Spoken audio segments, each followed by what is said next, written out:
నీరీస్ imperial ఛానల్కి స్వాగతం. అందరికీ నమస్కారం.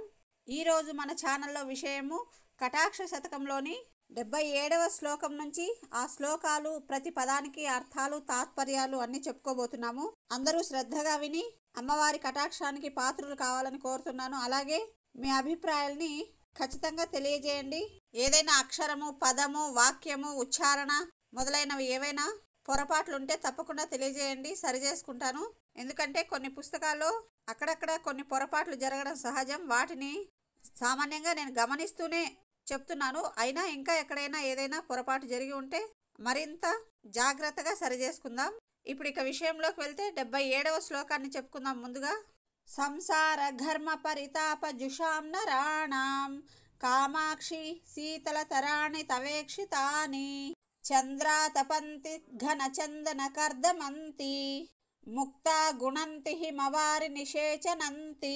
ఈ శ్లోకంలో అమ్మవారి యొక్క కటాక్షము యొక్క విచిత్రాన్ని చెప్తున్నారు. ముందుగా పదాలకు అర్థాలు చూసి తర్వాత తాత్పర్యం చూద్దాం. కామాక్షి అంటే ఓ కామాక్షిదేవి, శీతల తరాణి అంటే మిక్కిలి చల్లనైన, తవ అంటే నీ యొక్క, ఈక్షితాని అంటే చూపులు, సంసార ఘర్మ పరితాప జుషాం అంటే ఈ సంసారము అనేటటువంటి గ్రీష్మ తాపము నొందిన అని, నరాణాం అంటే మనుష్యులకు, చంద్రాతపంతి అంటే వెన్నెలలు అగుచున్నవి అని, చంద్ర అంటే చంద్రుడు, వెన్నెలలు ఆతపంతి అంటే అగుచున్నవి అని, ఘన చందన కర్దమంతి అంటే గంధపు ముద్దలు అగుచున్నవి అని, ముక్తా గుణంతి అంటే ముత్యముల హారములు అగుచున్నవి, హిమవారి నిషేచనంతి అంటే హిమజలముల యొక్క అభిషేకములు అగుచున్నవి అని. ఇక్కడ ఏమంటున్నారంటే సంసారం అనేటటువంటి గ్రీష్మ తాపము చేత పరితపిస్తున్న మనుషులకు అమ్మవారి చల్లని చూపులు వెన్నెలల వలె, గంధపు ముద్దల వలె, ముత్యముల హారముల వలె హిమజలాభిషేకములు అవుతున్నదట. మనం ఎన్నో శ్లోకాల్లో చెప్పుకున్నాం అమ్మవారి కటాక్షమును, రకరకాల ఉపమానాలు చెప్పుకున్నాం కదా. అమ్మవారి కన్నులలో వెన్నెల కాంతి ఉంటుంది అని చెప్పుకున్నాము. అలాగే అమ్మవారి చిరునవ్వు ముత్యముల హారముల వలె ఉంటుంది అనుకున్నాము.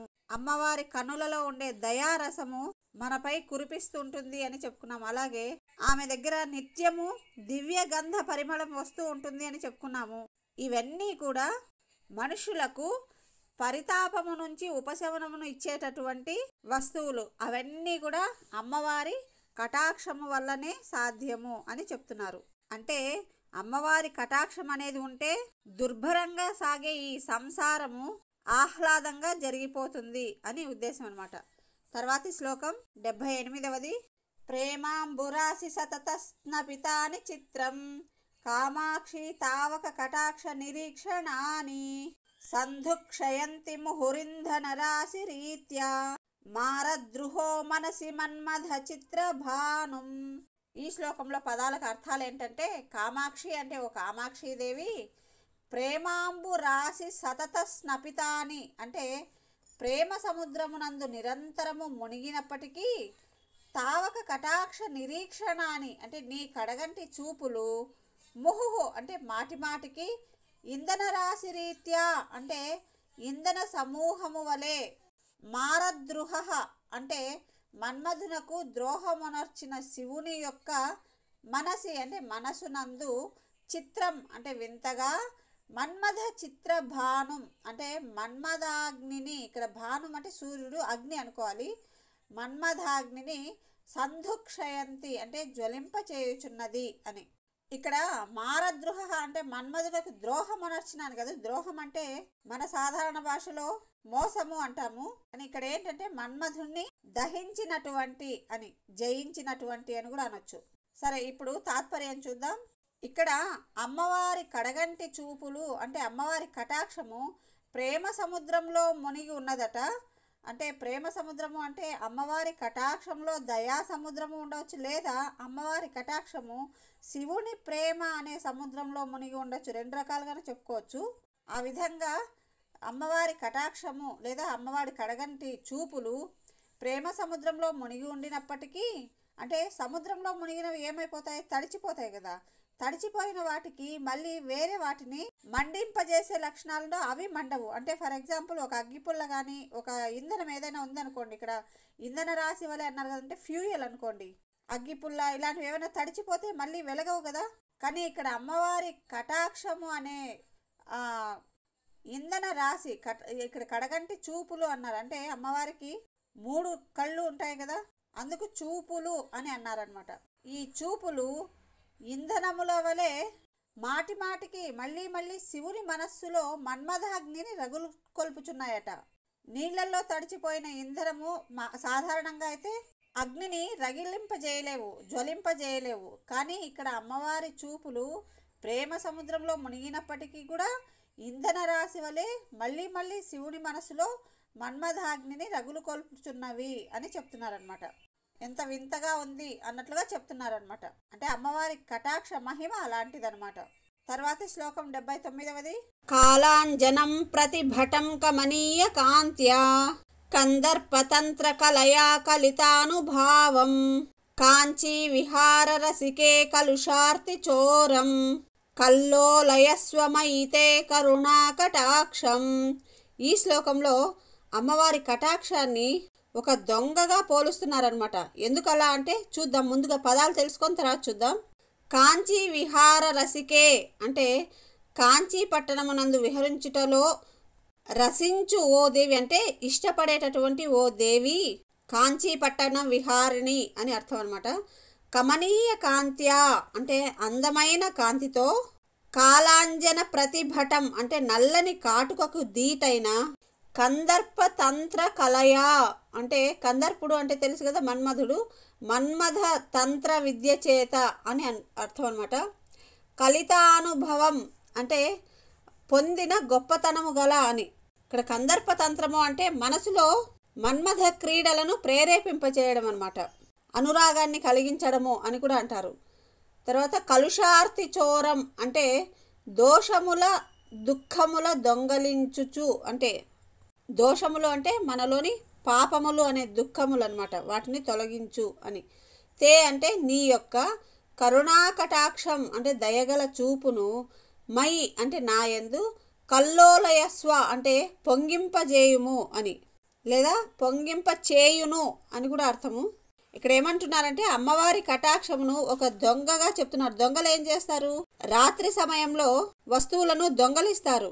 ఆ విధంగా చీకట్లుగా ఉన్న నల్లగా ఉన్నప్పుడు, అంటే అమ్మవారి కటాక్షము నల్లగా ఉంటుంది కదా, ఎందుకు ఉంటుంది అనేది చాలాసార్లు చెప్పుకున్నాం.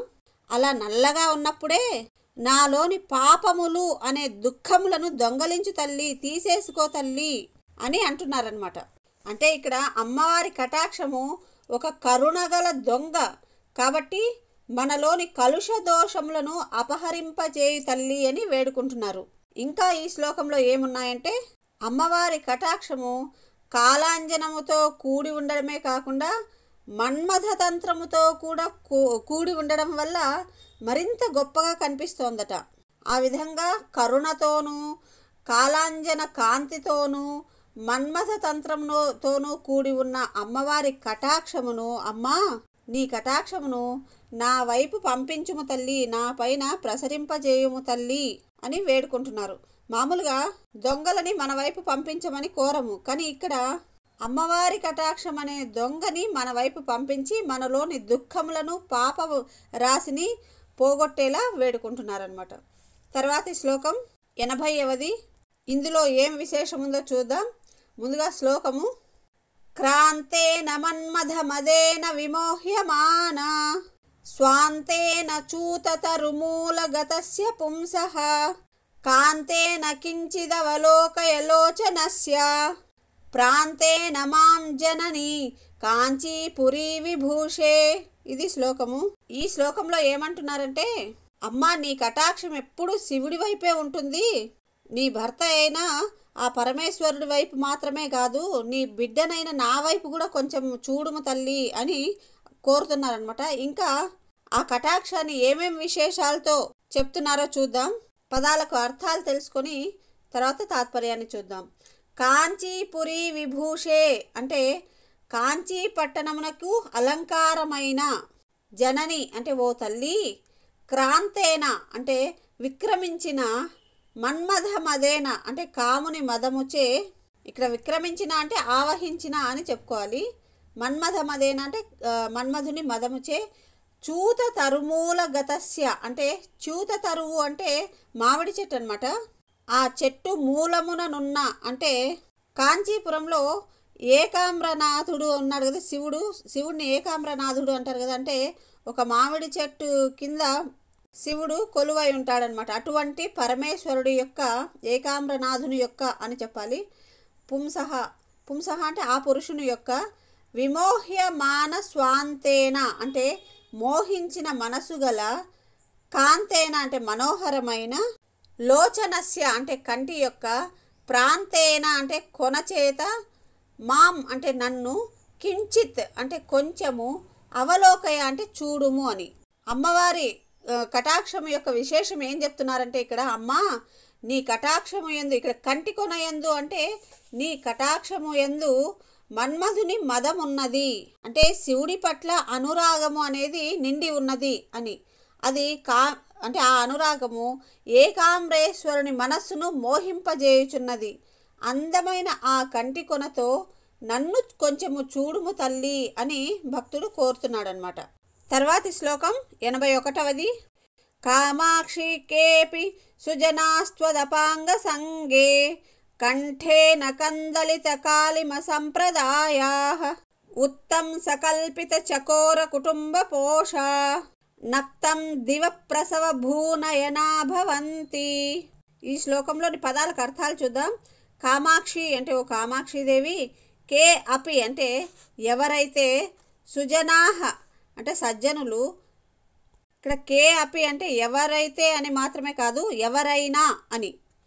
త్వదపాంగ సంగే అంటే నీ కడగంటి చూపుల కలయిక యందు, కంఠేన అంటే మెడతో, కందలిత కాళిమ సంప్రదాయా అంటే గడ్డ కట్టించిన నలుపుదనము యొక్క సాంప్రదాయము కలవారుగా అని. కల్పిత అంటే కల్పించబడిన, ఉత్తంస అంటే శిరోభూషణము చేత అంటే ఇక్కడ శిరోభూషణము అంటే సరే పదాలకు అర్థాలు చూసేసిన తర్వాత తాత్పర్యంలో చెప్పుకుందాంలేండి. చకోర కుటుంబ అంటే చకోర కుటుంబముల యొక్క, పోషాహ అంటే పోషణము గలవారుగా, నక్తం దివ అంటే నక్తం అంటే రాత్రి, దివ అంటే పగలన్నమాట. అందుకే రాక్షసులను నక్తం చెరులు అంటారు. నక్తం గుడ్లగూబను కూడా నక్తం చెరి అంటుంటారనమాట, రాత్రిపూట సంచరిస్తూ ఉంటుంది కాబట్టి. ప్రసవ అంటే పుట్టుకకు, భూహ్ అంటే చోట్లు అంటే ఇక్కడ సూర్యచంద్రులను చోట్లు అంటారనమాట. నయనాహ అంటే కన్నులుగా కలవారుగా, భవంతి అంటే అగుచున్నారు అని. ఇక్కడ ఏం చెప్తున్నారంటే అమ్మవారి చూపు పడిన వారు శివరూపమును పొందుదురు అని అంటున్నారు. శివరూపము అంటే ఒక అర్థంలో తీసుకుంటే శివుడికి సూర్యచంద్రులు నేత్రులుగా ఉండడము, చంద్రుడు శిరోభూషణముగా ఉండడము, నీలకంఠుడిగా పేరు రావడం అంటే నల్లని మెడగలవాడు కదా, ఇవన్నీ కూడా అమ్మవారి కటాక్షము చేతనే సాధ్యము అని చెప్తున్నారు. అలాగే ఇంకో అర్థంలో ఏంటంటే అమ్మవారి చూపు పడిన పుణ్యాత్ములకు కీర్తి అనేది భూషణముగా అవుతుంది, కుటుంబ పోషణ అనేది సుఖం అవుతుంది. సూర్యుడు చంద్రుడు ఎలా అయితే పగలు రాత్రి ప్రపంచానికి వెలుగులనిస్తారో ఆ విధంగా ప్రపంచానికి మార్గదర్శకులు అవుతారు అంటే అంత భాగ్యము అనేది కలుగుతుంది అనేది ఈ శ్లోకంలోని అంతరార్థం. తర్వాతి శ్లోకం 82. నీలోత్పల ప్రసవ కాంతి నిదర్శనేన కారుణ్య విభ్రమ జుషాతవ వీక్షణేన కామాక్షి కర్మ జలధేః కలశీసుతేన పాశత్రయాద్వయ మమీమ పరిమోచనీయాః. చివరి పాదం మళ్ళీ ఒకసారి చెప్పుకుందాం. పాశత్రయాద్వయ మమీ పరిమోచనీయాః. ఈ శ్లోకంలో అర్థాలు చూస్తే కామాక్షి అంటే ఓ కామాక్షిదేవి, నీలోత్పల ప్రసవ కాంతి నిదర్శనేన అంటే నీలోత్పలం అంటే తెలుసు కదా నల్ల కలువ, ఆ నీలోత్పలము యొక్క అంటే నల్ల కలువ యొక్క కాంతిని ప్రదర్శించుచు, కారుణ్య విభ్రమ జుషా అంటే దయ యొక్క విలాసమును పొందిన, కర్మ జలధే అంటే కర్మ అను సముద్రమునకు, కలశీసుతేన అంటే అగస్త్యుడైన, కలశీసుతుడు అంటే అగస్త్యుడు అనమాట, తవ అంటే నీ యొక్క వీక్షణేన అంటే చూపు చేత, అమి అంటే ఈ యొక్క అని, వయం అంటే మేము, పాశత్రయాత్ అంటే పాశముల మూడింటి నుంచి, అంటే ఏంటవి పాశములు మూడు అంటే తాపత్రయములు అంటుంటారు కదా అవి అనమాట. పరిమోచనీయాహ అంటే విడిపింపదగిన వారము అని. అంటే ఈ శ్లోకంలో అమ్మవారి యొక్క కటాక్ష మహిమను వర్ణిస్తున్నారనమాట. అలాగే మనలోని కర్మలను సముద్రంతో పోలుస్తున్నారు. ఎలాగైతే అగస్త్యుడు సముద్రాలన్నింటినీ అవపోసన పట్టేసినాడు, ఒక గుక్కలో అవపోసన పట్టేసినట్టు, అమ్మా మాలోని కర్మ సముద్రములన్నింటినీ కూడా నీ కటాక్షము అనేది అగస్త్యుని వలె త్రాగివేయునట్టిది తల్లి అని అంటున్నారనమాట. నల్లని కాంతిని ప్రదర్శిస్తున్న నీ చూపు, అలాగే కారుణ్యమే విలాసముగా కలిగి ఉన్న నీ చూపు, అలాగే మా యొక్క కర్మ సముద్రాలను తాగేసేటటువంటి నీ చూపు మా తాపత్రయాలను విడిపించును తల్లి అని కోరుతున్నారనమాట. సాధారణంగా అమ్మవారి కళ్ళని కలువలతో పోలుస్తారు, కానీ ఇక్కడ నల్ల కలువలతో ఎందుకు పోలుస్తున్నారు అంటే అమ్మవారి కళ్ళకు కాలాంజనము అని ఉంటుంది కదా, కాబట్టి అమ్మవారి కటాక్షం కూడా నల్లగా ఉంటుంది అని అంటారనమాట. ఆ విధంగా నల్లని కాంతిని కరుణరసమును కలిగి ఉన్న నీ చూపులు మా తాపత్రయాల నుంచి విడిపించాలి తల్లి, మా వైపు నీ కరుణను ప్రసరింపజేయము తల్లి అని కోరుతున్నారు. ఇవండి ఈరోజు మనం చెప్పుకున్న కటాక్ష శతకంలోని కొన్ని శ్లోకాలు. మరికొన్ని శ్లోకాలు మరొక వీడియోలో చెప్పుకుందాం. అన్నీ విన్నందుకు ధన్యవాదములు. మీ అభిప్రాయాలని తెలియజేయండి. అన్నీ నచ్చి ఉంటే లైక్ చేయండి. అమ్మవారి కటాక్షాన్ని పొందండి. Thank you. Have a nice day.